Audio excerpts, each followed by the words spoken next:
questions, explanations, and I think most of the people that proposed things are all sitting right here on my screen as well. So if there are something I'm not sure about, or if I didn't explain correctly, I can fall back on one of you guys. So let's just get right to it. I'm just going to be on my screen the whole time on my little Word doc here, and I'll send this out to you all as well after, so you can all look at it.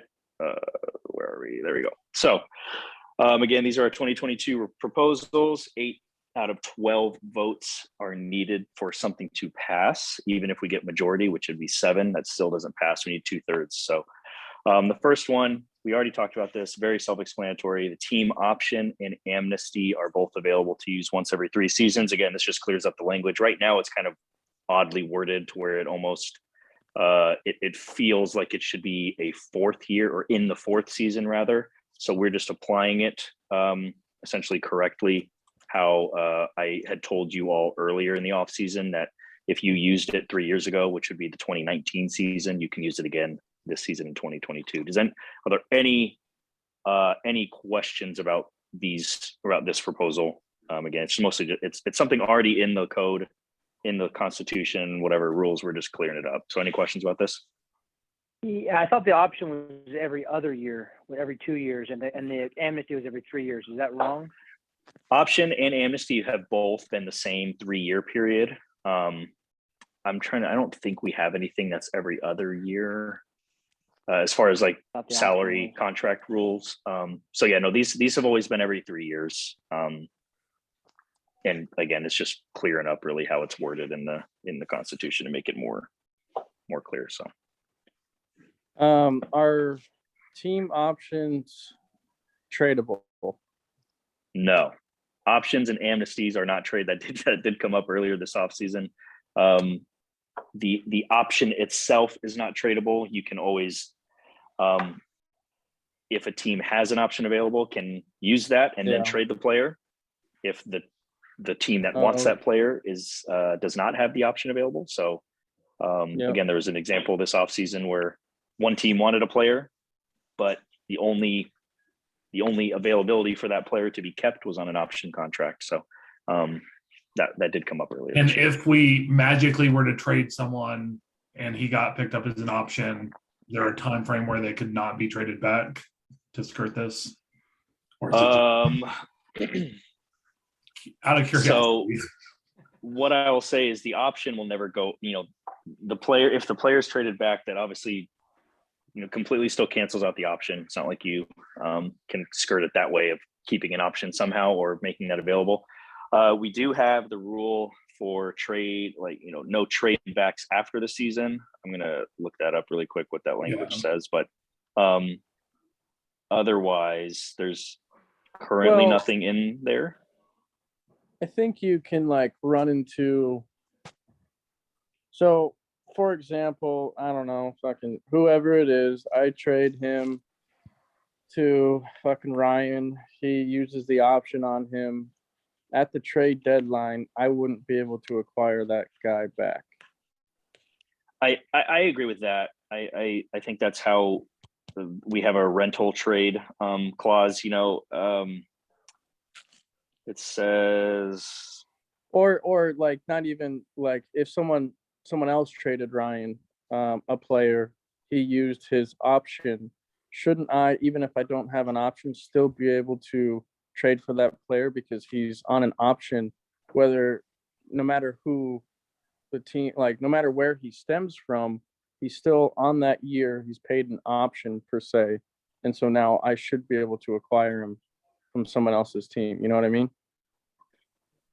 So what I'll say is, and what we have in the rules right now is basically saying a player traded during the season cannot be traded back to the original team the next season. Was predominantly at the trade, our trade deadline deals of, hey, I'm going to trade you this guy, and then after the season's over, we'll, wink, trade him back. Yes. I know that's not necessarily what's going on here. We in this proposal. What I'll say is, for this proposal specifically, all we're doing is clearing up the options, the languages. There's nothing in the rules that would say that if you enact an option and trade a player to a different team,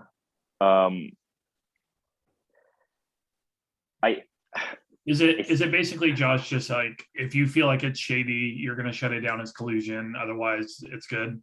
Like, I mean, I don't know that we've ever, I mean, correct me if I'm No. wrong, anybody, but I don't know that I've ever done that before, to be honest. But I No. mean, let's just keep it reasonable, I guess is the best way I could put it, right? I mean, if you're going to make a trade for a player, make a legitimate trade for the player. Don't send him back for Yeah. some shitty something, something nothing, or I guess, make it legit if it's an actual trade. I No, mean, but I guess, and you Go may ahead. have like meant something different with what you said, but with what you just said, it sounded like it came off as if I don't have a team option that I can't trade for someone who had an option used on that player. So like, let's just say Mike Clevenger. Okay. I can't trade for Mike Clevenger because he's on a team option and I don't have a team option available.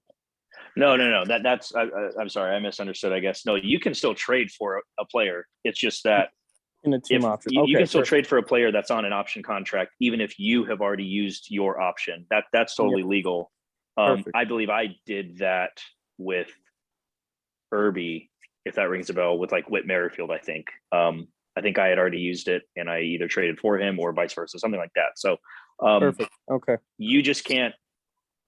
The team that currently has the player would have to use their option and then trade them over to you. Obviously, that's how we would log it or record it.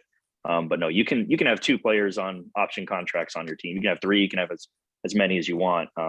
But individual teams cannot use it more than once every 3 years. So Okay. And now, Rick, I totally spaced that whole trade back rule. Is there different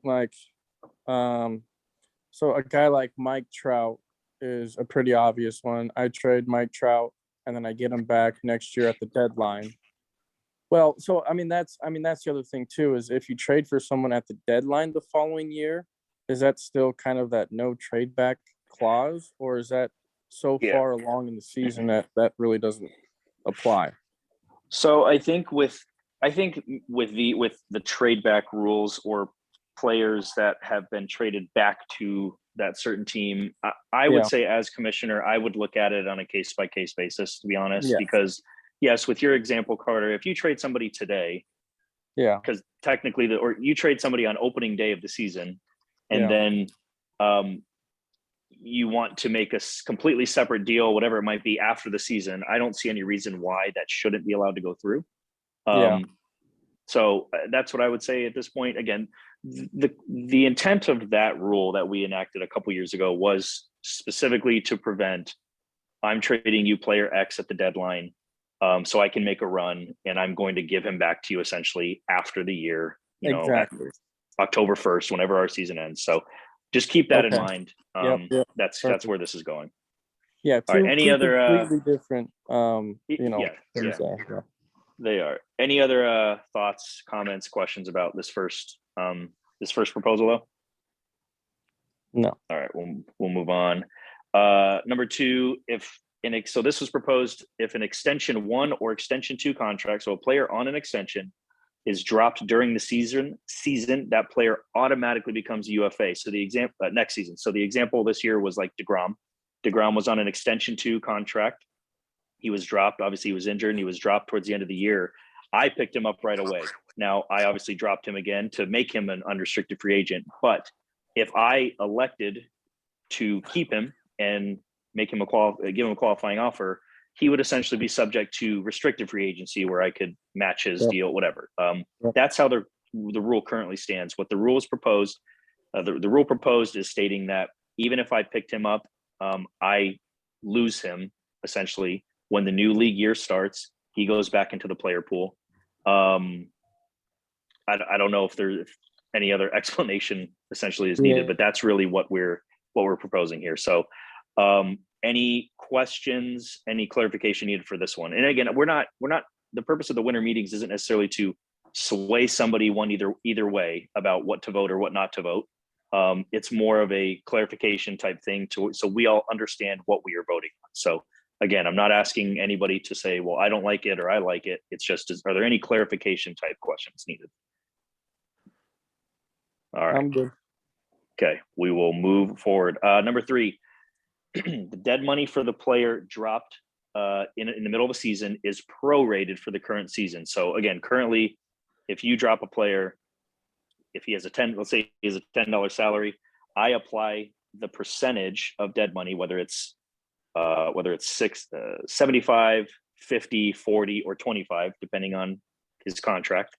I apply that on the full year salary. So again, it would be the $10 remaining for the whole year, even if that was dropped on the first day of the season or dropped on the last day of the season, doesn't matter. So what this proposal again is stating is we prorate it. Derek, I believe this was your proposal. Do you have an idea of how exact with the proration you kind of had in mind? Is it like a week, like just a beginning of the season, end of season, like cut it in half type thing, or what were your kind of thoughts behind that? And I think at the minimum, it should be like halfway and Okay. like, start of the season, halfway and into the season. Okay. I mean, quarters would also make sense. I think, 25% of the season, I don't know how many weeks is our fantasy season right now. 21, I want to say it's 21. So, I mean, if you did quarters, that's every 5 weeks, right? Every 5 weeks. Okay. Well, Yeah, that's reasonable to me. Whether it's half or 5, I'll get that from you, Derek, to get like your 100% actual proposal. What you think is best, essentially. I want to hear others. Go ahead and spitball. What maybe some thoughts are. Is it being better for half and half? Better quarterly is more preferred. So, I'd like to hear some other thoughts. If I'm understanding it correct, $10 salary dropped in the first quarter, you eat $10. If it's dropped in the fourth quarter, you're only eating 25% of that full salary. But it would be, it's not, and that's not the amount you're eating. $10, not their salary. Yeah. Correct. Yeah. You're not eating that isn't it full already salary prorated? amount. Isn't it already prorated based upon the year's value left to contract? Meaning, if you have a guy on a 3-year deal and he's in the second year and you drop him, you're only eating a prorated amount of that salary in general. Right. But yes, if I'm dropping Mad Bum, who has like a, $45 salary or whatever, and it's like most of the way through the season, it doesn't really make sense that like you would pay that full dead money for that year. Cause if we're treating these as real baseball teams, you've paid them that money already. You shouldn't have it doubly hit you as dead money. Yep. Agree. Does that make sense to everybody? At least the proposal itself. Proposal, yeah. I have a question. That would only be for the current season. So a 4-year deal, that's only season 1. Season Correct. 3 and 4 just the current season. Go back Correct. to the normal amount. Yeah. So again, 4-year deal, Carter. If you drop them in year 1, we'll say halfway through the season, the dead money required for years 2, 3, and 4 is all going to be based on that full salary amount. The dead money that I would apply for year 1, the current year, would be half the salary, where he's at, relatively speaking, whatever kind of proration we decide on, Eric and I. So Devin, did you have something you were saying? Yeah, I just wanted to kind of clarify actually what you're talking about. So let's say it's in the second year then, so you're looking at 75%. Are you going to calculate what you would owe each year and then just prorate the first year off of that? So it would be, if let's just use this $10 salary again, $10 a year for a 4-year contract. If it's in the second season, the current way we apply it is you have 3 years left. So year 2, 3, and 4 are left in the contract, which means that's a 50% dead money hit. Currently, I would apply, that would mean there's $30 remaining. So for year 2, 3, and 4, there's $30 remaining of his contract. I would apply 50% to that, $15. In Derek's proposal, we would still apply, we would still have the $20 for years 3 and 4, but we would maybe have year 1 or the current year that we're in would be $5. So it would go down from $30 and then the percent hit to $25 and the percent hit, depending still on what year you're in of the contract. Does that clear it up, or does that still make sense? And so, Josh, I think then the question, just to make sure, like, that doesn't mean that the dead money would then be spread evenly, like the 25 divided by the 3 years. It's still 10 for years 3 and 4, but 5 for year 2, right? Correct. Yes. Yeah, exactly. Okay. So it's just, I mean, the percentage of what I'm hitting isn't going to change though. Like that percentage is in statute or law, whatever you want to call it, based on the year the player is in of their contract. But the total salary remaining that we're applying the percent on, that is what we would be changing here. And that's where the proration comes in, Derek, of what you're saying. Correct me if I'm wrong. The way that I'm understanding it is, so year 2, that $10, if he's cut halfway through the season, initially off of a 50% cut, it goes down to $5, and then that additional proration would go down to, because he's got half the season done. So year 2 would be $2.50 dead money. Year 3 would go back up to 5, and year 4 would go back up to 5. Yes. Correct. Okay.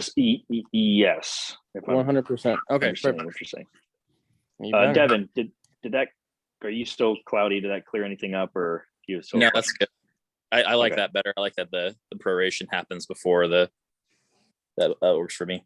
Whatever year we're in, yeah. I mean, and even let's just say, even if it's the final year of a 4-year contract, we would apply 25% as a penalty. But if it's a $10 salary, instead of being 25 knocked on, 25% hit on 10, you drop it halfway through. You drop the guy halfway through. It's a 25% hit on $5 instead. So maybe that's the cleanest, easiest way to explain it. So it depends on when he's dropped in the season, and that's how we would apply that current year's proration. So, any other questions for number 3? I do have a comment real quick. I'd be more inclined to vote for the 50-50, not the quarters. I think that's a little. I'd be more inclined to vote quarters. There you go, Derek. Let's muddy the waters for you more. Yeah, well, Derek and we'll talk it through with him, and we'll see what proposal we want to do for now. Yeah. Is there an option like so you have that vote for 3? Could you do like a 3B where, so if it passes, sure, and then you have a second vote of like, okay, are we doing halves or are we doing quarters or whatever the we could do that. Would be okay. Yeah, we could definitely do that, and that's that might be the best option. And at the end of the day, anyways, is to let's see if it passes first. And if it does, then we can throw a second proposal list out there for everybody. So, any last questions for number 3? All right, we'll go to number 4, which is pretty self-explanatory as well. The week 1 FAB tiebreaker is based on previous season's record. So currently it's just literally random. The system just runs random. That's the only tiebreaker I have. The only option I have is random. So again, let's say that Ryan Christensen and Carter both want the same player during week 1's window to add somebody. Currently that could go to, you could bet on 3 players and it could all go to Carter randomly. This proposal would say that essentially Ryan would get those players if the dollar bid is tied based on his record from last season. Does that any explanation needed for that one? Is there any other option inside Fantrax to do it any other way, Josh, or is this? No. Yeah, I'll double check if they've added any new features, but up to this point, really, it's only been that random, which seems really stupid. But it's only been random as the only option. So let me. I'll come back to that, Ryan, and I'll let you know. I'll look that up now. But yeah, as of right now, it's only random. Okay, fair Now, enough. I would love to do it some other way. If they had a system, system set up to do it another way, that'd be ideal. Like I'm thinking like a traditional, like in fantasy Priority. football, like a waiver wire, right? Yeah. Yeah.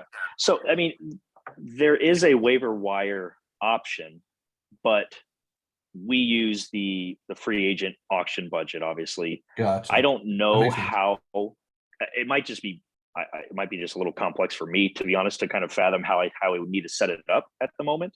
Yeah. If we could even do something like that. I know most leagues are either one or the other, obviously, that we've all experienced that. I don't know how it would work to have them both in. Well, I've never done that before.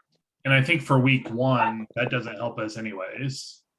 Like, is it still? Well, just we a random could thing establish that the waiver wire. right? We could establish the waiver order essentially, on last season standings. But then do I have to cut it off after week 1 and change the settings? That's just where I'm kind of getting into the weeds of this for something. But let me see.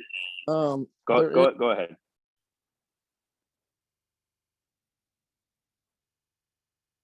Did it freeze? Carter's out. Carter, you still there? It's a good freeze frame right What a there. pose too, yeah. Vinegar strokes, right? Like, This is some deep thought for Carter tonight. He did some good math on the fly though. I was impressed. Yeah, he did. Yeah, he did. I can't see the screen. I can only see my screen, to be honest. So I don't know what's going on. But Carter froze. we'll get back to that. How about that? Maybe I'll hop out, hop back in. We'll get back to his thought. But yeah, as of right now, it's really just so it does say lowest ranked team in the standings wins the bid. That's what we go off of. But for week 1, the standings are all tied, so that's the issue. But this proposal would give us at least a standing to go off of. So any can you hear? oh, we got Carter back. Okay. What's up, Carter? Okay. For that specific example you gave, like Ryan would get all 3 players. Is there In a way? this proposal. Yes, exactly. Mhm. I mean, I guess you would have to manually do it. It'd be way too much. Never mind. You're good. So either way, yes, for this proposal, if we have a tiebreaker in that first week, a lot of us bid $1, $2 on whatever player.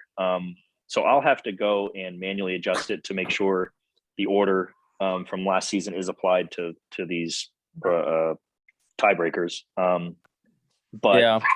only doing that for week 1 is ideal, obviously, and having to only do it for two windows essentially. So that's what I'd like to keep it at. All right. Yeah, that makes sense. Is there? I mean, it's more work for you, but you could do a waiver wire with that to where, okay, Ryan gets the first guy, but then now he jumps to the bottom of the line. Let me go in a different room. These fucking dogs. Jeez. I get what you're saying, Carter. Yeah. It becomes a mess. What I'll say is, I think what would be best is we approve this for this season. If everyone is on board, of course, if for the 8 people are on board, if it goes through this season, I'd like to see how many ties we actually have that are won by Ryan and then Alan and then so forth. Right. So that would be my recommendation, if nothing else. I'd like to prevent as many follow-up voting proposals as possible, right, for these ones. So let's maybe go from there, is what I would say. I think as it stands, I mean, this is a better option than random. Yes. Absolutely. well, So I only do if you know want that- Ryan to get all the picks. True. That's true. Yeah, exactly. That's true too. Now I know there is a system for the bidding where you can do like eBay style bidding. You put in your max bid but you get, so if my max bid is $6, the next person's max bid is $3, I would get them at $4. I I don't gotcha. know if that would actually eliminate some of those ties. I mean, it wouldn't on the $1 players. but it would maybe potentially eliminate more ties. I don't know. That's just my. I don't think that would but- eliminate the ties at all. Because if you put your max bid of $2 and two people have the Yeah, max yeah, bid of $2, it's still going to end up with $2. Yeah. But that's definitely something we could look into for, honestly, at this point in the next season, Yeah. doing that proxy bid eBay style. I do see the option there. We Yeah. can look into that for next year, as occasionally we, at least once or twice a year, we see somebody bid $20 on a player, and maybe everyone else would have only bid $4, right? Yeah. That Yeah. would save that person $15 essentially. So we can look into that next year, maybe. Yeah. All right, I want to keep trying to power through these here. Number 5, this one's very self-explanatory as well. Our long weeks, which are week 1 and after our All-Star break, they're a weekend and a week, usually a 10-day period, are exclusively divisional matchups. So the way the schedule is currently set up is week 1's always going to be divisional anyways, but it might be every season, but at least I know the last 2 or 3 seasons, the post All-Star break period has been the way it's lined up has been non-divisional. So this was just a proposal to make both of them divisional, which to be completely honest, it wouldn't require that much shuffling on my end. So if that's what we want to do, I just move, I have my schedule set up already that I just as a template that I use. So it wouldn't be that big of a deal to change it. So just wanted to throw that out there. Okay. It's not, not that much work. Okay. Any Those are questions the- about this at all? Those are the only extended weeks, so you only would play 2 of your 3 division opponents on long weeks. Correct. And as of right now, again, the way I have my template, you're bringing up a thought process here, Derek. As I have my template set up now for scheduling, I don't know if those long weeks would be the same divisional opponent or not. Just the way I have it, it's very just cyclical 1, 2, 3, non-division, 1, 2, 3, non-division. So the way we line it up for week 1 and post All-Star break, I don't know if that would be the same divisional opponent again or not. So I can't guarantee that necessarily, but what the proposal at least is guaranteeing is that it's always an intra-division matchup. Yeah. I mean, I think it would. I like that, but I think it would be worse if it was the same opponent for both. It could be. It definitely could be, especially if you're going up against the leader of the pack, the top team in the division or whatnot. That could be shitty. If you line up with pitching and stuff like that too, that always is an option. So, or a possibility. So, if you like it, great. Again, week 1's always going to be divisional. Really, it's more of like, do we want to specifically line up the post All-Star break? We want to line that up. So that's what the proposal is. You can decide yes or no if you want it to be that way or not. Let's move on to number 6 here. And some of these again is where I'm going to start now needing your guys' help that propose these. But teams can only keep up to 25% of a traded player's salary, and we would cap how much total salary can be kept. So again, our current rule is 50%. You can trade.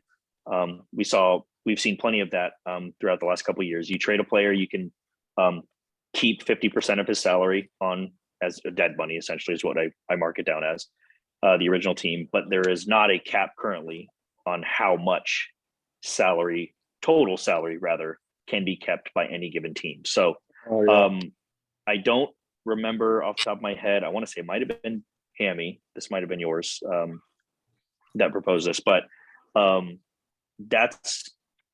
does anyone need any clarification of the proposal itself, what the rule that we are attempting to trade? I know we don't have a cap listed there, obviously. So again, that's where I'd have to kind of get into a conversation with whoever proposed it. And this maybe would be a secondary vote type thing where we vote on what that cap is. But Derek, I believe you're starting to say something. Is this intentionally one rule change? It kind of feels like 2. Right. The way it was proposed to me, and again, I can go back to whoever proposed it. I can dig through that. But the way it was proposed and the way I logged it down, at least initially, was as this. Like, this is the proposal itself. Okay. So 2 combined into 1, I guess, to answer your question, Derek. Okay. Yeah, I don't think this one was mine. I did propose something like Okay. this, but I think I did mine as separate. Got it. But man, forever ago, I can't really remember though. Yeah, no, we proposed these along, right after the season was over for a lot of people. So we're going back pretty far for some of these. But nonetheless, does anyone not understand at least the proposal? Okay, so we'll move forward. Again, we can kind of see. I'll look through my emails and texts from a while ago, but we'll see. I'll get with whoever proposed this, and we'll kind of get some clarification on if it does need to be two separate ones, or just one proposal. But nonetheless, here we are with that. So number 7 is to add a 50% dead money hit for 2-year contracts dropped in year 1. So again, this is not a secret. You add a player in the auction, it's free money, essentially a free year to add them to 2 years instead of a 1-year deal, because there's essentially no difference in the contract or in dead money currently. You drop them in year 1, you drop them in year 2, it doesn't matter. There's no dead money. So what this is doing is to add a 50%. So again, making you conscious about giving just 2-year deals as opposed to 1. We have some people in the league that do use the 1-year deal still. Most of the other people, managers, use 2-year deals for the reason I just said. So this would, again, just kind of force that conscious decision to say, hey, you're going to keep him for the full 2-year deal. Ryan Christensen, why do you want this to be the rule? I think this wasn't Ryan, actually. This was Eddie, and this is solely based on what's about to happen in our UFA with the amount of superstars that are going to get bid up to $80 and then put on 2-year contracts. So I think we're slowly starting, like those superstar tier 1 dudes are not going to be kind of like a dynasty build anymore. It doesn't have to be 50%, but like just some kind of I don't want to say punishment, but something to like some hit was conscious for the second year if we're going to just start maxing out dudes on 2-year contracts. Well, and I would even maybe go a little same concept, but potentially like something with $60 or more. If the contract is a 1 or 2-year deal with $60 or more, then that's where you get a cap hit, or $75 or more, whatever that case may be. Because yes, like the Mookie Betts situation is exactly like a perfect example of a 1-year deal, or it was a 2-year deal for $125, and you can drop them at any point and get that money back. So I do, Carter, like I'm gonna cut you off really quick and skip ahead here to number 8, because that kind of deals with what you were saying there, which is the dead money cap hit on players with a salary. This was proposed as over $100. So again, that's we've seen one player in 6 years reach over $100, but as Eddie alluded to, a lot of us have a lot of money, a lot of open space, and a lot of big, good players that are coming into this year's auction. So we might start seeing these big contracts. So Carter, this is, higher than what you were just saying. You said, I think $60, $75, but this is basically another proposal that we have too, as well. Perfect. And maybe we can somehow combine these in a way, perhaps, right? If it's over the $100 threshold, there's a 50% and it's dropped, there's a 50% dead money. If it's in a 2-year deal or something like that, that kind of goes hand in hand with 7 and 8. I like it keeping it separate. Okay. I do too. Okay. Yeah. Me too. I don't like having like a cap on the 2-year deal thing, because I feel like having a lower deal on that is already good enough. You know what I mean? Like it's going to be less of a hit because they're less money. So that's already giving you a little bit more incentive there. So I feel like we don't need to put a dollar amount on that one. But I do like the over $100 adding an extra penalty, because you obviously thought this person was good enough to give them that kind of money. You should get a bigger penalty if you drop them. They still become like an RFA, right? Like there's no difference there. Say it again, Derek. Like they are still like a restricted, like if they're cut and then someone picks them up, they're a restricted free agent at that point. Correct. Yeah, that's as the rules stand. If Mookie was placed on a 2-year deal this last year, if he was dropped during the year, he would have been picked up during waivers and an RFA at the end of the year, or this preseason again. Yeah, absolutely. And that's not being changed. The only change we had sort of in relation to that is right here for number 2. That was only for extension contracts, so not for veteran, not for anything else. Yeah. Eddie, was this you again? Number 8, the $100. No, that's not me. No, okay. I didn't know if that was if he had a percentage in mind. I don't remember. Again, I'd have to go back and look, but I don't know if we had a percentage in mind for whoever proposed. Does anyone on the call propose this that you remember? Because I would say, what percentage were we thinking? Probably Niska. It definitely wasn't Niska. Yeah, I don't think Niska knows what's going on most of the time. On It's not a range about closers, so. Yeah, exactly. It's not a closer rule proposal. Okay, so we'll move on. I'll, like I said, do some digging and see if we can get a percentage kind of added to that number 8. But it sounds like we all at least are understanding for 7. We're understanding of the proposals for 7 and 8. So, any last comments there? Can you talk to the dude and see if like 100 is his final answer, or if he wants to move it to 90 or whatever? Just proposal. Sure. I will definitely double check. I know when it was proposed, it was $100. So Okay. I'll say that much at least. But we'll see what salary really maybe is, if it's we're hard on the $100 or not. Okay. Let's go to number 9 here. Teams can have up to $50 of total salary being eaten by other teams for traded players. So again, this is like a cap of sort of with number, like what we saw with number 6, kind of goes, they are different proposals by different people from what I remember, but currently there's no cap. So like we have seen, again, you can have, even last year with just Mookie alone, that was $75, I think, is what was kept by Ryan. What this would do is disallow essentially that entire trade, because Ryan can only keep up to $50. Teams trading 4 players can only have up to $50 of total salary, maybe, unless I'm reading that incorrectly. But Fine, Josh, that's really poorly worded. Sorry, guys. What I meant was like, so like how Eddie figured out what Carter's total salary would have been if he had all of his players on their full salary. You can only go $50 over your salary limit, basically. Okay, so our cap this year is, I want to say 300. We'll say $360. What you're saying, Devin, is essentially a team's true cap, as Eddie called it, could only be up to like 410, right? Correct. Yes. Got it. Okay. So does anybody have any questions about that? I hate it. I know you. So We don't worry. We won't go back and No take more away your super teams, championship. Carter. No more super teams. We won't. I mean, All right. it doesn't matter like how many, like, let's say someone was traded like twice. Does that make any difference? It's still like their original salary. And actually, that's I guess the question for the 50%. Is it 50% of the salary that they have on their contract, or 50% of the salary you're paying them?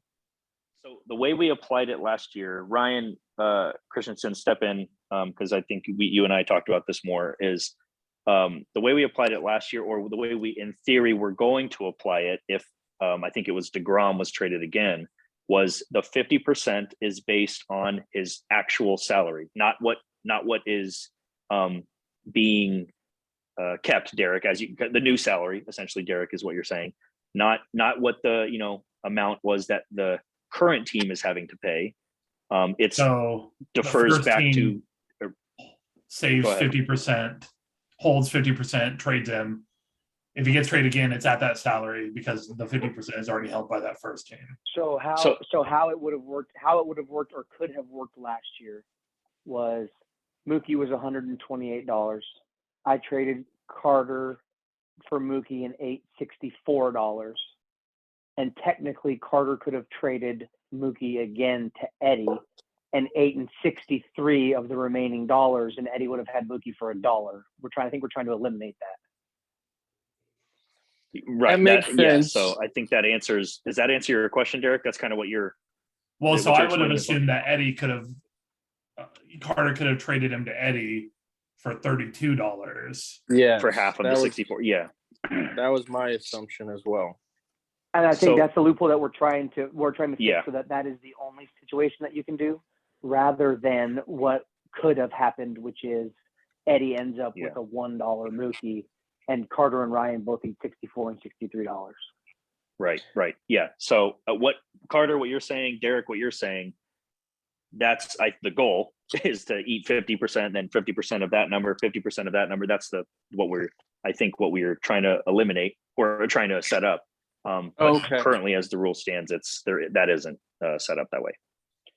Okay. And that's not So this proposal, obviously, but that's one of the ones, the other ones, is that, Let me double check to make sure. or do we need to add one to clarify that?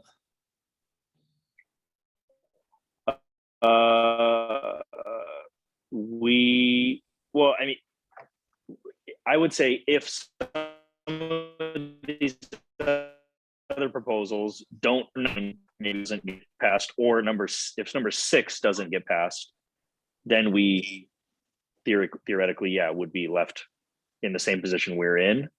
So that we just as we have is what I'm trying to say. So I don't want to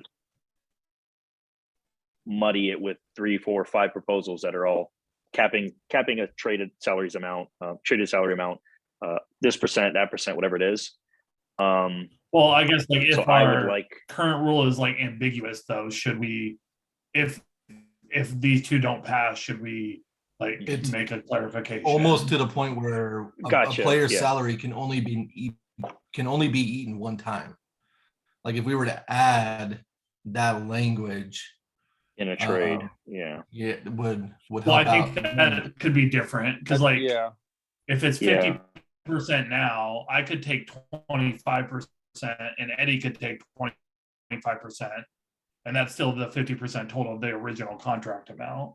So I guess that's why I think it just needs to be clarified as I gotcha. Hey, I think this was my proposal, and we can modify it because I think that's probably the more effective way to do it, is saying, you know, a total amount of 50% can be eaten for a player, and that is it. Meaning I can take X amount, and you could take X amount, and someone else could take X amount, but that amount can only equal 50%. I see. So we're saying in that clarification, Ryan, and for Mookie, 50% of Mookie salary would be $64 that Carter could eat, right? Because 50% Correct. If I ate $100, then Carter could then turn around and trade him down to 64. But once he hits 64, nothing else can be eaten. And I think that might be the most effective way to do it. So a player is not limited to be traded or money to be eaten, but it's capped out at a certain amount. Gotcha. So that was number 6. Yeah, you're saying, Ryan, yours was number 6 was yours. I can't see the actual proposals on the screens. I'm on the phone. Oh, sorry. But I know I believe that my proposal was to clear up that because of the discussion that we had regarding the ability to, for Eddie to end up with Mookie at $1, theoretically. Okay. So I think that was mine. If it was not, I apologize. But if we want to change it, I'm more than happy to change it to say that. I think it was just the limitation of the amount of money that a player could end up costing at the end of the season was what we were trying. I was trying. All right, I'm going to make a note of it here on my spreadsheet and go back and double check who proposed these. And Ryan, if you were speaking about, I know you can't see it, but number six was the up to 25% thing. But I'll double back with you, and we can change it to clarify. Just 50% is the at most can be kept for a year. Yeah, I think that was a total.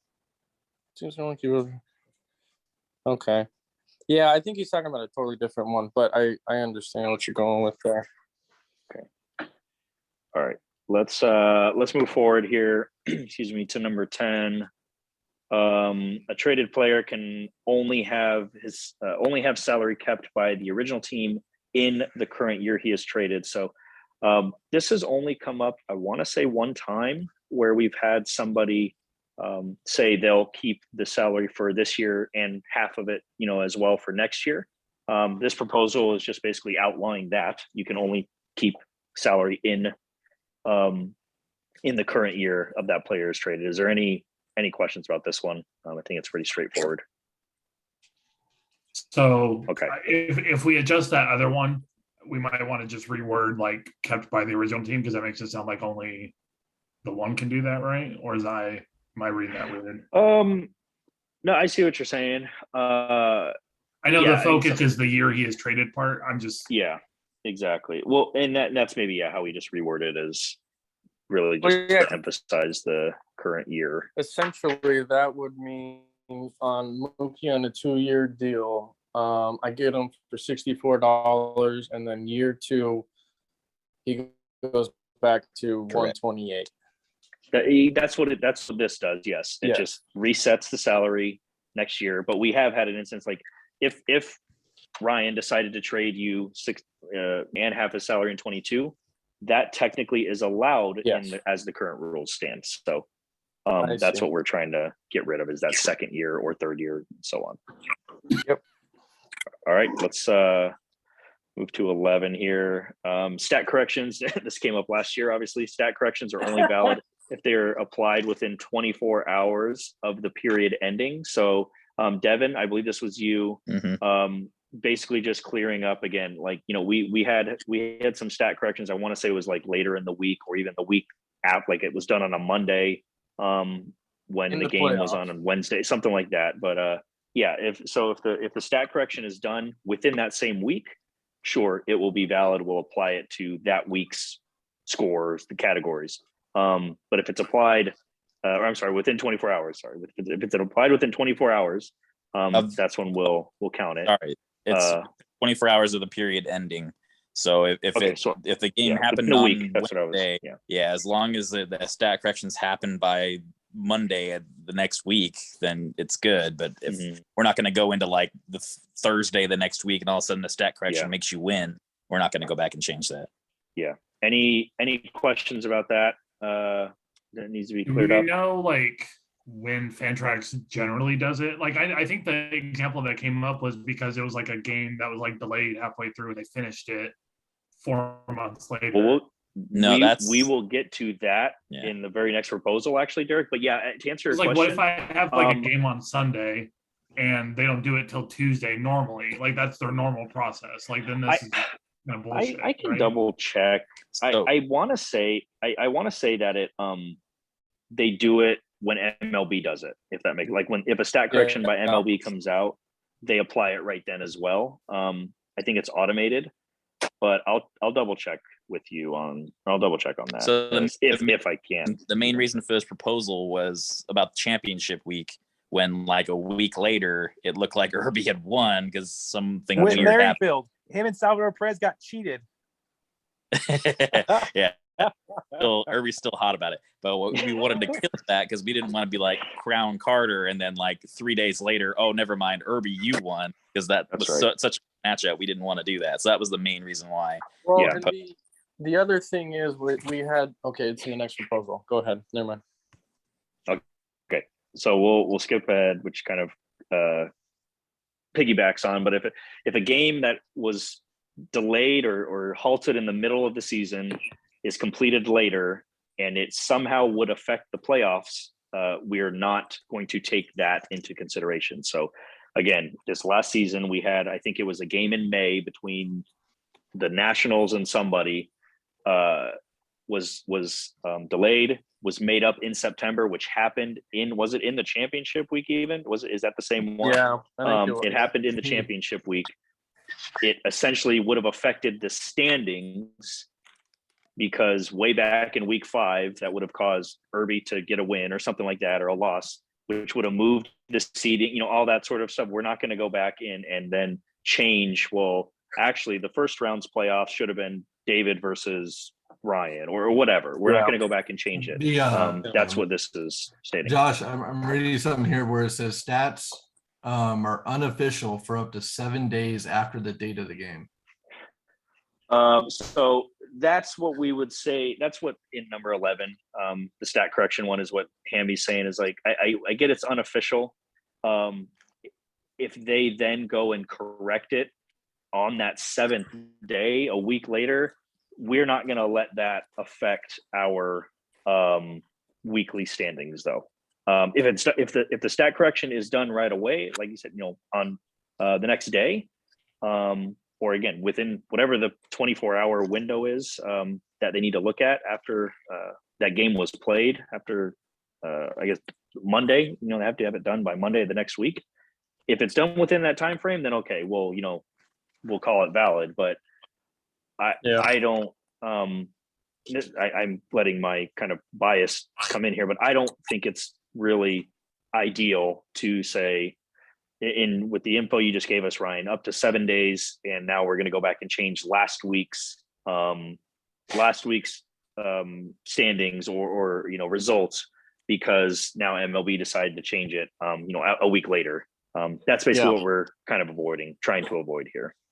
Because there could be a situation with the last week of the season and a stat correction happens 7 days later and it kicks someone out of the playoffs and someone would have moved in. That person that moved in makes different moves or no moves at all compared to going into the playoffs, setting lineups, those sorts of things where it can just totally screw up. Change this to be only about the playoffs, do it the same way you want 12 to be written, and still treat the rest of the regular season like accurately, like to what the stats like actually occurred. Right? I mean, that all goes into trades and all that kind of thing too. Like, you guys know, one win and one loss one way. A lot of time, like Ryan was saying last year, if he loses this week, it's a fire sale. A lot of guys do that. They're like, oh man, I'm on a losing streak. I've lost 3 in a row now. I might have lost that one barely, but I lost 3 in a row now. I'm going to do a fire sale. When instead they could have beaten a division rival and been 1 game back instead of 3 games back. It's a whole different ball game.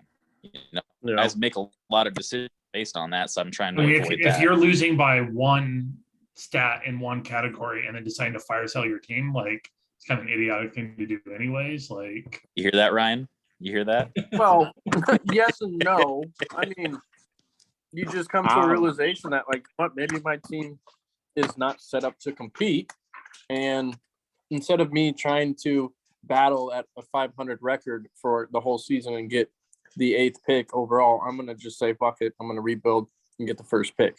I mean, I guess you see it both ways. So I guess we don't have to like debate this now, but the current rule is that it would be applied whenever it applies, and then it's retroactive. Is that what the current rule is that 11 is fixing? Yeah, that's essentially how it, because again, whenever the stat corrections come, Ryan said up to 7 days. So if the stat correction comes in 7 days later, Fantrax applies it to that period that it was for, and essentially it could change it to it could change the results if it affects it, by a whole category or whatnot, right? If it changes the category result, it could change the weekly result. So yes, Derek, that's how it's currently applied. It's just all automated anyways.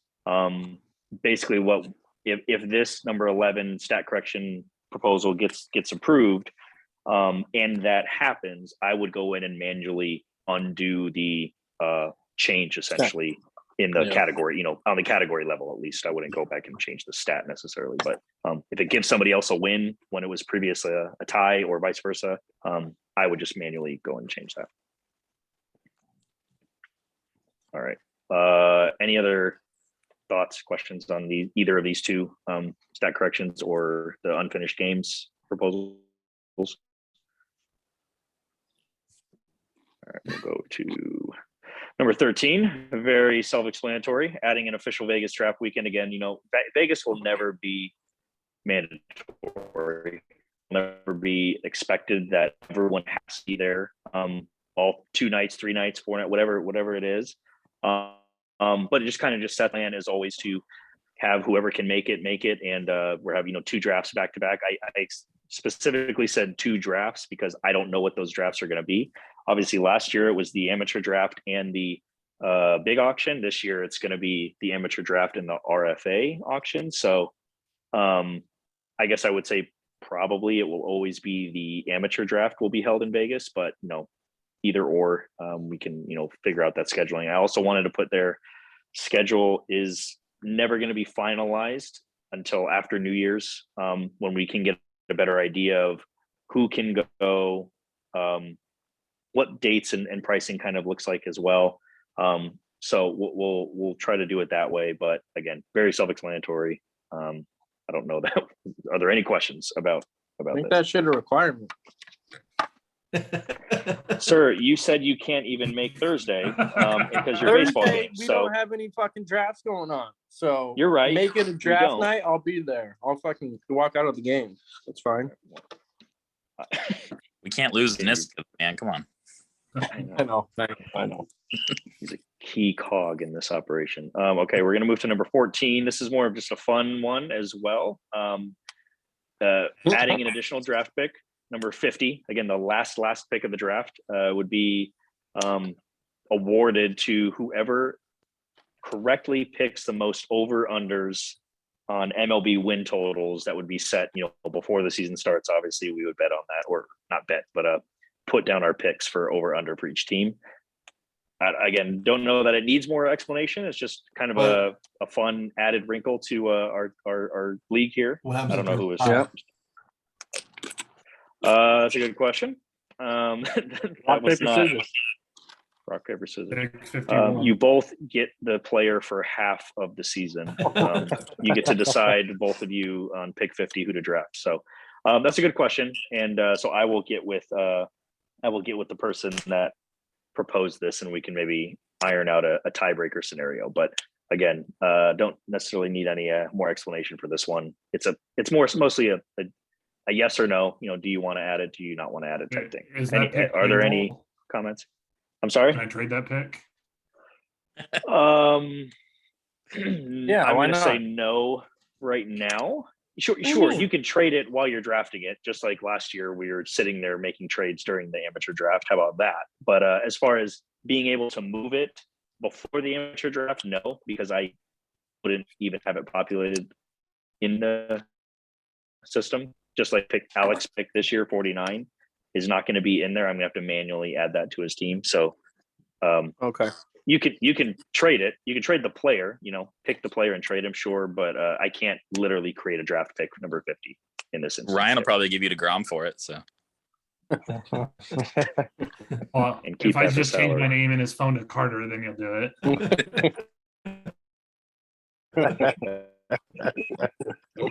Does this mean we're expanding minor league rosters? Josh? Stay tuned, Ryan. That's a proposal. Stay tuned is what I'll say. Number 15 here, getting towards the end. So this was an interesting proposal that's kind of been floated a little bit, a couple different ways as well. But the salary can be decided each year of the contract. So essentially, how contracts are agreed to in real baseball. I love this. If you get you get Mookie on $125 contract, you can decide to pay him $124 in year one and $1 in year two. Is just a very drastic example, right?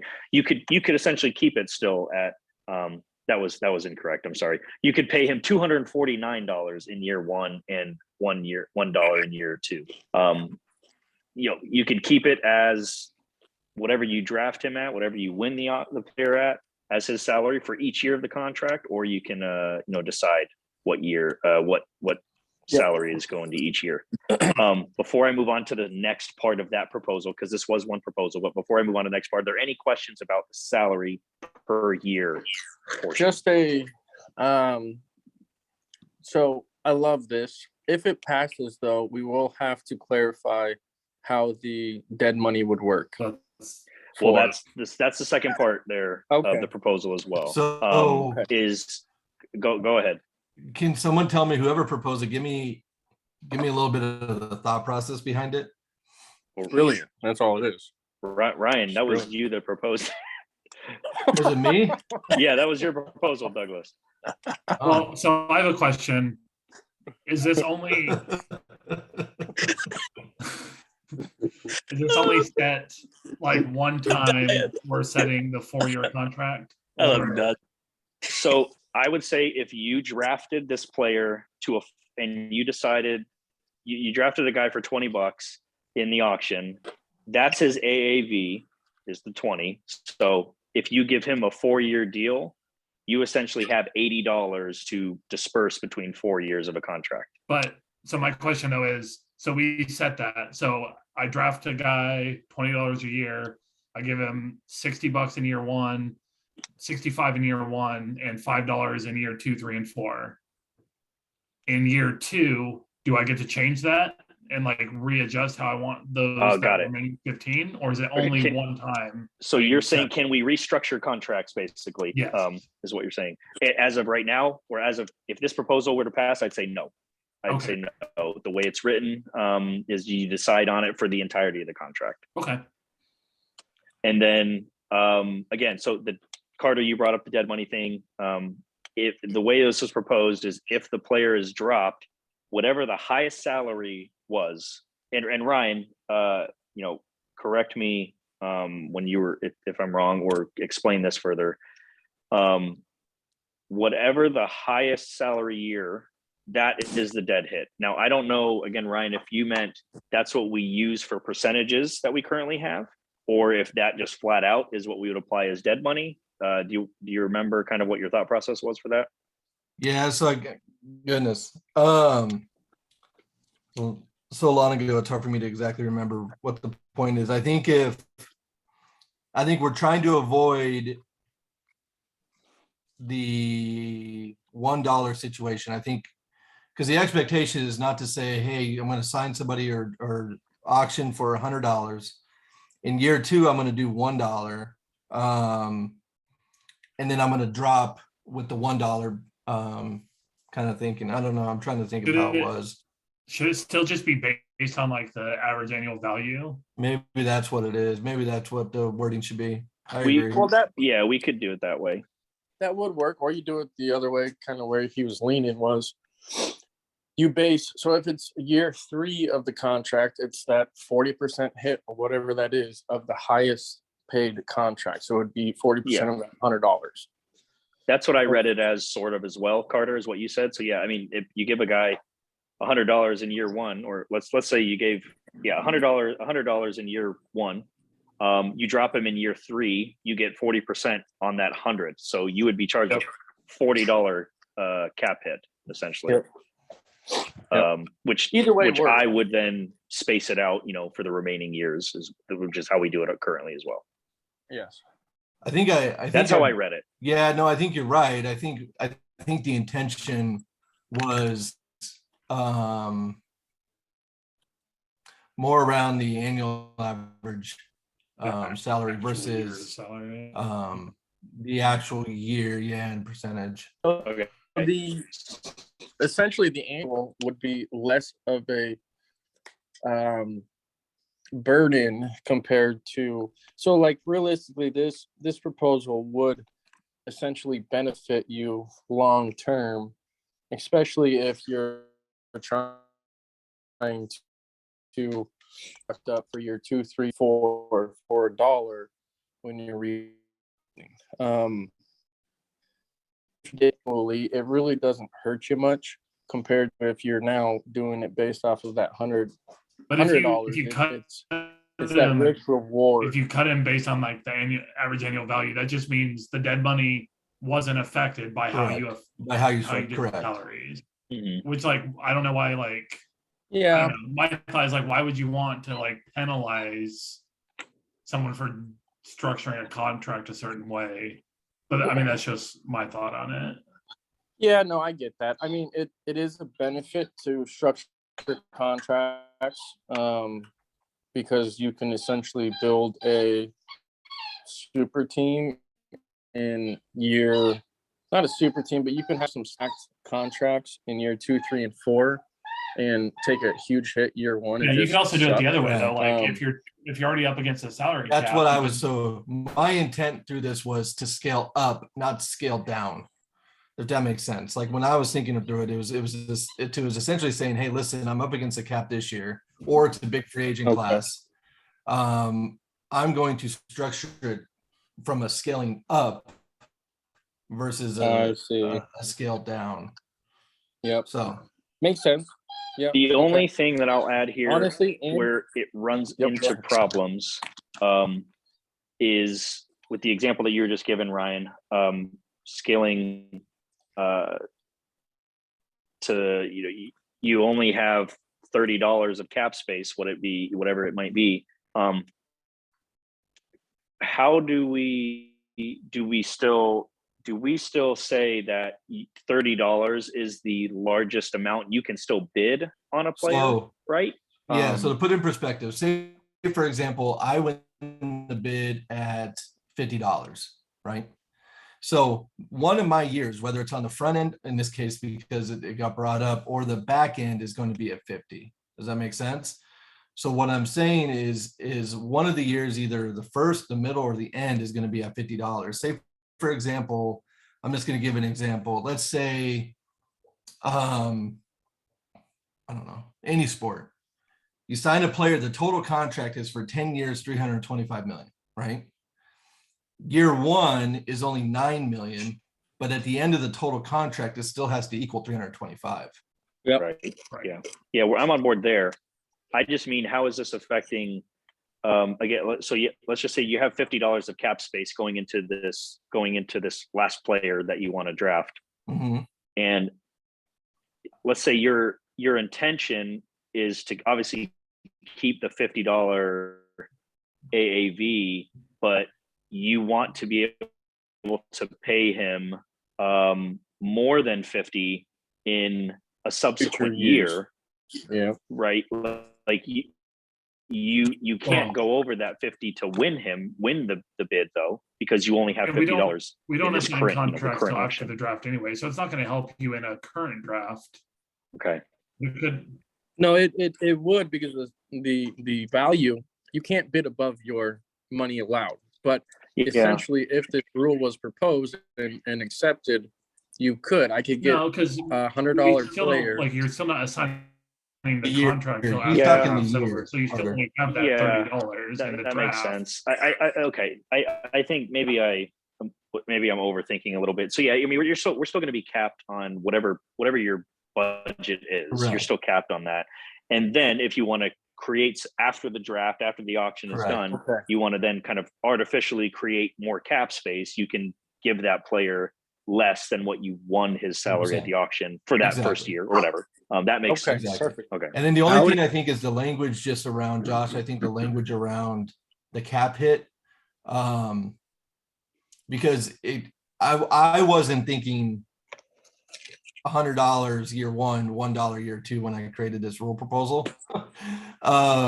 This is, it wasn't my intent, but so I just think we would probably need to get some clarity around what is that cap hit, based off of annual average salary or whatever it is. I think that's where we would have to clear it up.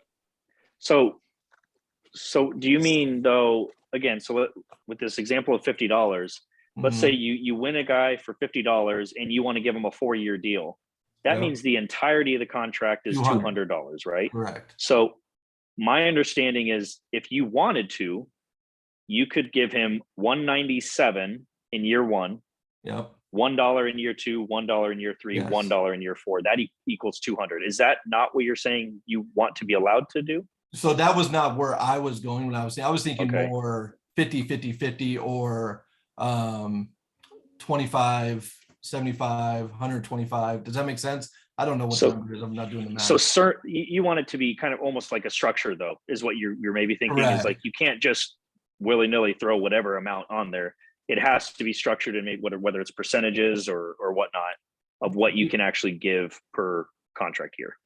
Right. And I did, Okay. because I think there's some gamification that's going to be involved here from a strategy. I think those who do it 100, let's just say it's $103 or $104, someone does 100, no 103, so 100, and then they do a 4-year contract, so 100, 111. I still think that there's gamification in order to try and figure that part out that we're not thinking of. I think that'll go into play because of contracts. Yeah, it sets you up good in years 2, 3, and 4, but in year one, you basically ate up your entire budget or free agent spending. So I don't know. That's just kind of where I was going with it. Well, got it. Would it make since this, I mean, I don't know if we're set on the language, would it be helpful to just maybe throw out a few examples and clarify the language once you see some numbers associated with it? Yeah, I could create some examples, Josh, if it helps.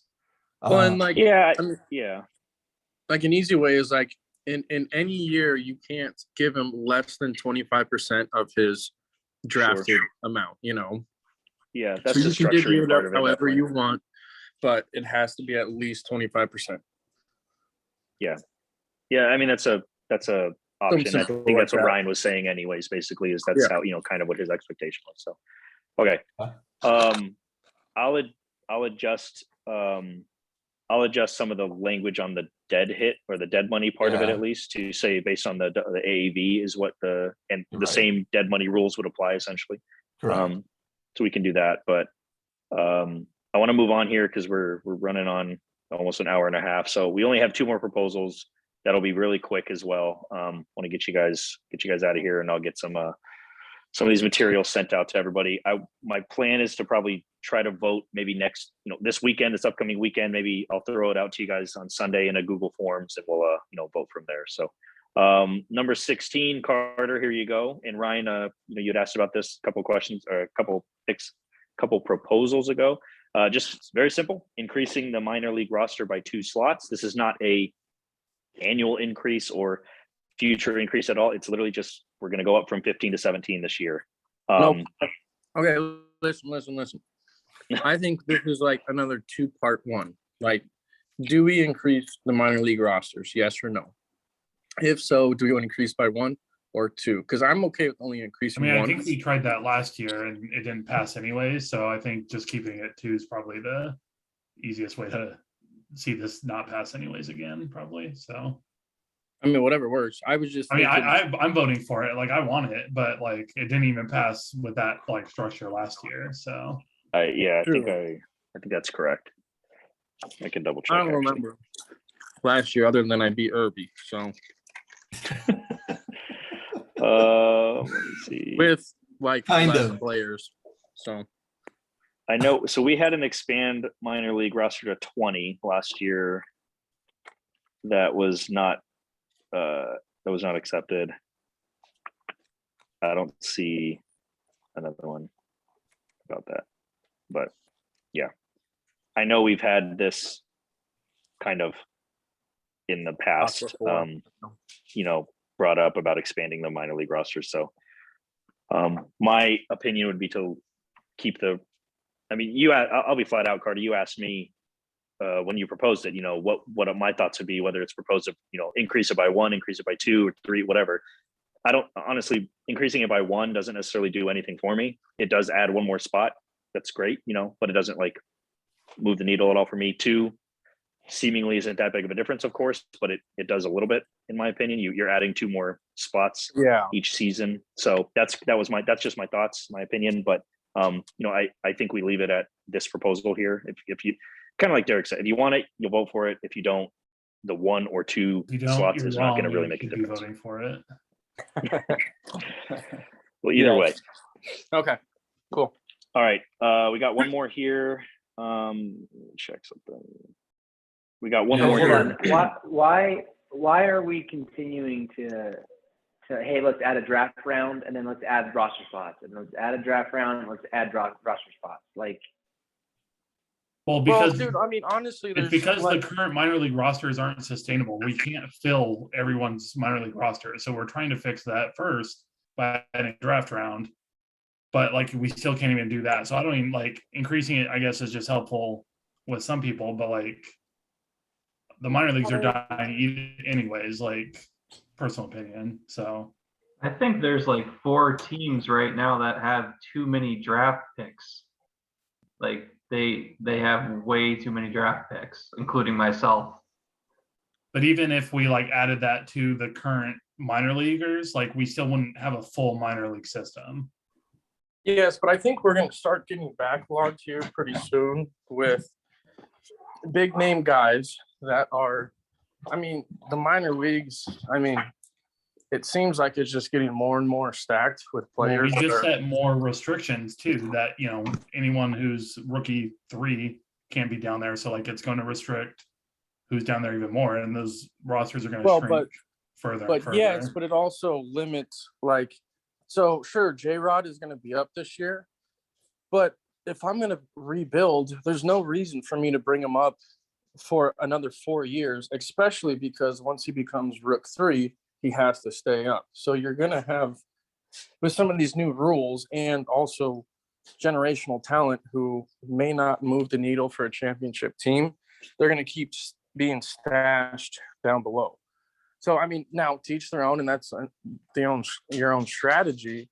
But with these minor leaguers getting quote unquote better and better and more stacked, I mean, we just don't have a lot of room as time is going to continue to go on with like, so then you're going to have guys who are essentially should be drafted, not drafted, and or guys purposely like, I don't know, just like I just don't like when there's like a shit ton of good players out there that are not being utilized because we just have a smaller roster. But I'm also, my league was always on the opposite end of big rosters. So Yeah, but maybe like just who's a top 100 guy right now that's not rostered or it won't be rostered by the end of the draft? There aren't any. well, by Yeah, the all end the top 100 or 150 guys are already rostered on a team. You're talking about adding 15-year-olds and 16-year-olds to rosters, which we don't need to do.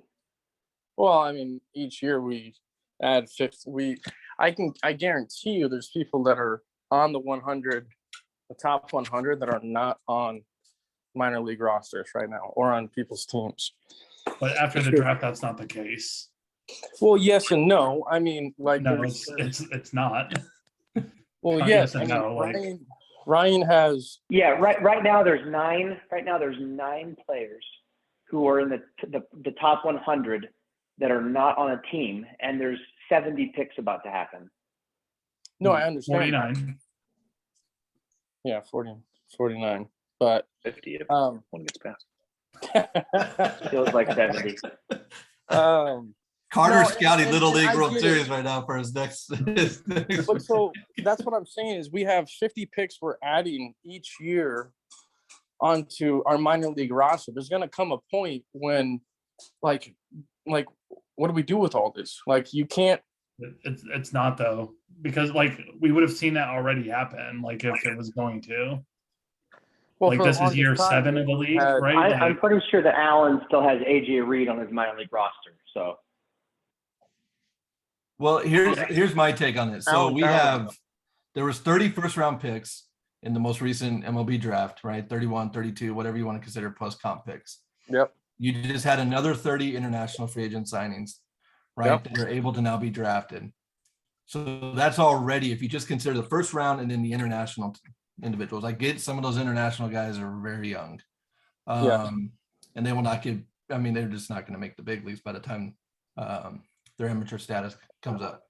But, and I get that point, but I think if I'm on the side of adding roster spots to the minor league and possibly adding a 50th draft pick because of compensation for a kind of cool little in-season contest, I don't think that we're going to run into a problem anytime soon.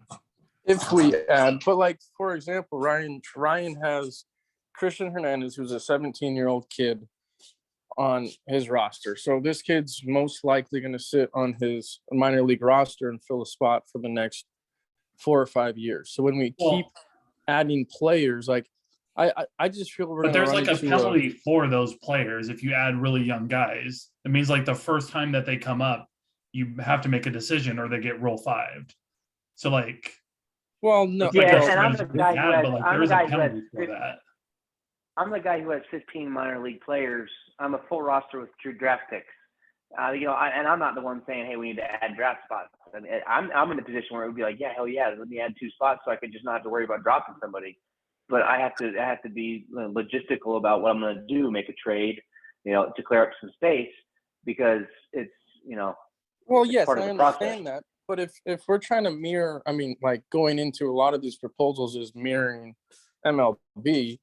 I mean, how big is their minor league roster? Yeah, sure. We don't need the AAA, AA, single A, rookie ball, affiliate league rosters, but like realistically, like we're trying to mirror as much as we can MLB, and I don't understand how. Just my point of view of having a lower end So yes, Minor we're trying to mirror MLB, but it was also the initial was 40 players, 25 big 40 league, man 15 roster, minor yeah. league to mirror the 40 man roster is essentially Yeah. what the thought was. So that's why we're Okay. at 15. I mean, I like, look, I think we can go back and forth on this, you know, for all night and all for 7 years, essentially, like we have. You know, the proposal is out there. If we want to increase it to, you want to vote, if you think we should increase it to 17, vote for it. Vote for if you it, don't vote for it. If it comes up again next year, it is what it is. We'll add it to the ballot, you know, You know. and you know, it is what, you know, again, if it affects more people and they want to do it, maybe next year. If it doesn't pass this year, maybe next year it will. Vice versa. And people think it'll affect them this year, they'll vote for it this year. You know, there's a move to fundamental 17. divide, it sounds like. You know, it is what it is. And if it doesn't get passed this year, all I'll say is if you want to propose it again next year, propose it again next year. Again, maybe you can campaign, maybe somebody will be affected by it. You know, and so next year they will want to vote for it. Again, that's if it doesn't even get passed this year. It could get passed this year. So that's what I'll say. Move on. So this last proposal that we have here, I want to preface and say I did not propose this. Being full transparent, I did not propose this. It was brought up by multiple league mates this offseason to me. So that's all I'm going to say. I'm going to let y'all read it and be done with this. And then we'll vote next year. So the proposal is that the commissioner's buy-in is covered by the pot or some other form. Again, I did not propose this, so don't come at me saying I'm trying to get a free league here. One of them. It was, like I said, it was brought up by, there was not just one person or two people. It was brought up by more than a few, or there were a few at least that mentioned something to me this offseason in regard to something similar. So that's all I'm going to say. I want to be fully transparent about that. So on 17 for clarity, so I think it's a AB, right, Josh? So I think it's yes. A, covered by the pot, or B, an additional $10 to cover commissioner's buy-in. Essentially, yeah. It's more of a number one, will this even get passed? Again, I'm not trying to influence either way. I think just to be fully transparent and in integrity, I would probably vote no myself on this, just to be, again, fully transparent. But yes, it's if it doesn't get if it gets passed, then it can be decided either way on how that is made up, essentially. I mean, all that is just a thank you for fucking all the shit you do, honestly. I get it, and I appreciate it. Yeah, I've told the people that have reached out to me and have mentioned this, I absolutely appreciate it. And I will continue to appreciate it. Won a couple times. If you didn't win, and you're a fucking like bum at this, I would feel super bad. But fuck you win. Yeah, so it's A or B. I think thank you, Carter. And I think honestly, on this particular question, Josh, instead of you just voting no, since it'll affect the metrics. Yes, I would abstain. I would abstain. Like just for that one, have like a third option for you that says whatever. Would that change? Just running If out you of abstain, would that change the 8 votes needed to 7, or does that not change the math? Well, it would be out I'm of just 11. just curious on that. We'd still need essentially 8. Would still need essentially 8 votes. No, just knock you out. Do 7 and 11. All right, still 7 and 11. 7-11 sounds nice. Yeah, just so I will make this one 7 yeses would be a pass, I guess is what I'll say. I vote. We also make our votes public. I agree. Full fuck transparency. yeah. No hiding anymore. Yeah, dude, that's some bullshit. But hey, motherfucker, if this passes, you owe us all a fucking shot at the fucking Vegas. I believe you're the That's one that's against the bringing point the of- decanter, and I Well, then already you did guys better pay for the fucking shot. You guys better pay for Over your $100 buy-in, but you owe us $100 in shots, Josh. Oh, thanks. Thank you. I'd rather just pay myself, guys. Especially Vegas so shot prices. What happens if I don't make it? How you gonna? I mean, you guys better just fly me out there so I can bring the alcohol and the decanter, and you guys can fucking party. We'll be all right. Well, I mean, to be honest, it's your chance to flaunt the trophy there, sir. So if you don't bring it, then it just sucks for you. We're not going to ever acknowledge that you won again. So That trophy sucks. It's all about fucking in the mental. I live in y'all brains. hey guys, Can I just say something yeah. real quick on 15? The idea also was around, I'm thinking like Chris Davis, right? Chris Davis's contract, virtually what happened is towards the end of his contract, as he got older, was kind of just a dead weight. And I'm thinking from like a trade negotiation standpoint, if someone put it backloaded because they don't have a lot of cap over the next couple of years because they have a Mookie Betts at 125 or whatever the case is, and they have to backload Chris Davis on a contract, that can be included in a trade to where that can bring an interesting trade negotiation back and forth, because you'd be like, hey, listen, I'm willing to take on Chris Davis in his contract. But I don't have to give up as much, from draft capital, things like that. That was kind of a mindset as I was going through, because I think it was right when Chris Davis retired. Now that I remember going back. I guess it depends how we vote on like trade coverage for salaries. Yeah. Would that make any difference to 15? Like if I go ahead there. Well, yeah, I mean, if I have a guy who is 104 total salary dollars over his 4-year deal, it's 100 and then $1 or whatever. If I'm trading him in year 1, do I get to keep $50 of that 100, or is it only 50% of like what the AAV should be? The AAV. Yeah. That's a good question. I would read it personally. Again, I guess just to be completely explicit, the way it is kind of written as it would be based on the year he's traded in, Okay. which I think affects the structure of things, right? It can negatively and positively affect if a player gets traded or not, right? If he still has 2 years left on the deal and those are the backloaded deals, backloaded years, then that's going to be harder to trade him, right? That's how I would read it. I agree. Again, but I can, kind of, Ryan and I over the next couple of days can kind of clear up some of that language at least. Yeah. Cool. All right, guys, I am going to stop sharing my screen here. Does anybody have any kind of final comments they want to make, questions they want to ask before we hop off here? I appreciate y'all staying on this long and discussing this stupid little fake fantasy league, fake baseball league that we I'm going to ask Jared if he wants to argue different points, different sides of all these, and maybe do a podcast like that. Good. Before you decide to vote. So, and also if anyone else wants to be part of that shit show. I just want straight politics being discussed. That's what I vote. No, we're excluding any mentions of that. I'll be editing that out. We need a requirement of each of you has to be 3 shots in before you start arguing as well, Derek, you and Jared. And then 1 per question. Absolutely, yeah. It's more of just like however many we just keep giving you. That's really what it's going to come to. I think you guys definitely need to bring back the fucking YouTube shit. Like at least like a That's quarterly Eddie. recap. That's Eddie's deal. Eddie, a quarterly recap. Fucking 4 well, times. After the internet stole his credit card number, it was a little hard to.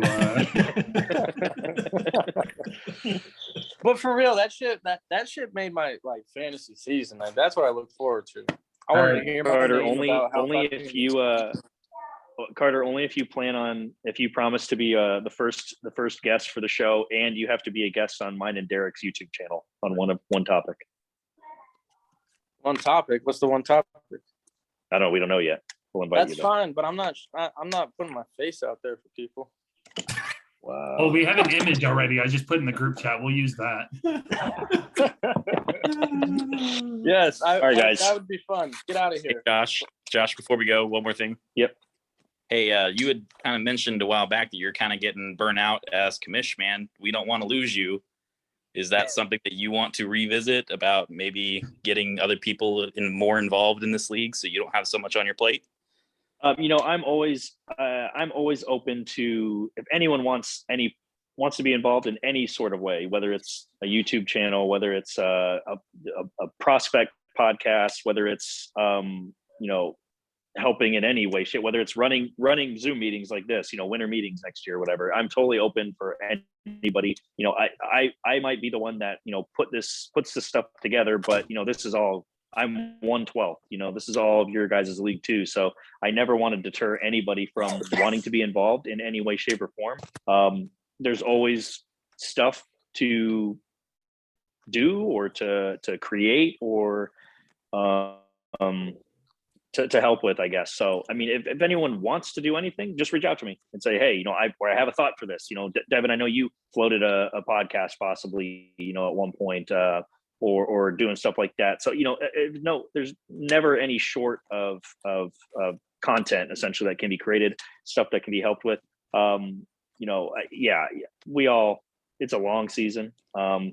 There's a lot of stuff that goes back and forth. This is the most vocal, the most active league in any sort of fantasy sport that I've ever been a part of. And I love it. And that's what makes it the league it is. What other fucking league is going to sit down and have a winter meetings here, to talk about stupid ass rule proposals before we all meet up in Vegas. So, I mean, I love it. I think we all love it. And that's what makes it great that's why I do what I do is because, you guys all make it fun. The league makes it fun, even though Niska is radio silent now and chimes in with group me messages weeks after they we talk about them in our chat. We get some rants, we get some stuff going on, but it's all fun and games. So I'm sure Hammy, his fees being paid for would also help in I agree. I am not going to comment on that. Like I said, I am purposefully before you- abstaining, or I would vote no. I appreciate all the recognition. I really do. None of you guys, I don't feel taken for granted by anybody in this league. Let me put it that way. I know you guys all send me good messages and good words here every season, especially when we do all this off-season junk. So I do feel appreciated. I know you guys take that into consideration. So I'm not gonna, like I said, I'm not gonna vote yes or no in this case on that last proposal there. But just know I do know you guys appreciate the work that I put in. So with that, thanks for everybody for hopping on here and talking about this league that we play in. Eddie, thanks for setting it up and recording. I guess just email the file if you want, or however you want to send it out to everybody for the few that couldn't make it. And like I said, over this next week, I'll do my best to contact those of you that want me to get some language ironed out there for some of these proposals. And I hope by next Monday, Sunday, Monday, we can, get a vote on. And then, yeah, guys, Vegas is in 2 weeks, less than 2 weeks. A little more. Yeah, no, I don't know what time. 2 it is weeks anyway, and what day 3 it is. days. So, all right, we'll end it there. Thanks everybody for hopping on. We'll catch you next time. Yeah. See you, buddy. See ya.